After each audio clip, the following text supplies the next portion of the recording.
অনেক রাত হয়ে গেছে, আমি এখন বাড়ি ফিরছি।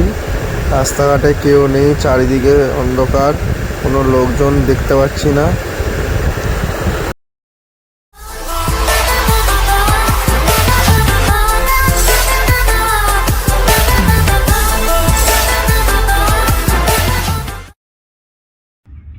গুড মর্নিং দোস্ত, তোমরা সবাই কেমন আছো? আশা করি সবাই ভালো আছো। আবার নতুন একটা ব্লগ নিয়ে তোমাদের কাছে চলে এসেছি।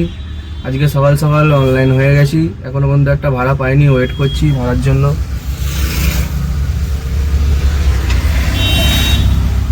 আমি এখন আছি সল্টলেক সেক্টর 3-র মধ্যে। আজকে সকালে একটা অনলাইন ভাড়া মারার পর একটা অফলাইন ভাড়া পেয়েছি। আমি আছি এখন চিংড়িঘাটা সিগন্যালে। চিংড়িঘাটা সিগন্যাল ক্রস করে যাচ্ছি মেট্রোপলিটন বাইপাস থেকে পিক আপ করতে। তোমাদের একটা কথা বলেছি, যারা জানো না, ওইখানে সার্জেনরা সব দাঁড়িয়ে আছে। ওই পারে খালপাড় থেকে যে এদিকে আসবে চিংড়িঘাটার দিকে, তাকে ধরবে। এটা হচ্ছে ওয়ান ওয়ে। আমি এখন পিক আপ লোকেশনে চলে এসেছি মাল পিক আপ করতে।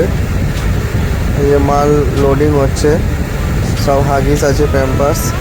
মাল লোড করা হয়ে গেছে, তিরপল দিয়ে দড়ি দিয়ে ভালো করে বেঁধে নিয়েছি। রাস্তাঘাটে যদি বৃষ্টি আসে ওর জন্য আগের দিয়ে সেফটি। এবারে আমি বেরিয়ে পড়েছি মাল লোড করে। এখন বাজে 6টা। ড্রপ লোকেশন অনেকটা দূর আছে।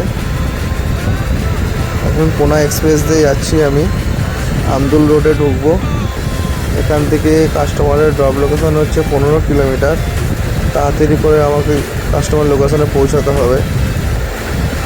আধা ঘন্টা ধরে রামরাজাতলায় রেলগেটে দাঁড়িয়ে আছি, একের পর এক ট্রেন চলেই আসছে। অবশেষে 11:30টার সময় আমার গাড়িটা খালি হলো, মাল আনলোডিং হয়ে গেছে। এখন আমি বাড়ির দিকে যাচ্ছি, অনেকটা রাত্রি হয়ে গেছে। রাস্তায় কেউ নেই, পুরো ফাঁকা রাস্তা, চারিদিকে অন্ধকার, গাড়ির লাইট দিকেই যাচ্ছি। আমি এখন হাওড়া ব্রিজে আছি। গুড নাইট বন্ধুরা, আবার একটা কালকে নতুন ব্লগ নিয়ে তোমাদের সঙ্গে দেখা হচ্ছে। Tata, bye bye.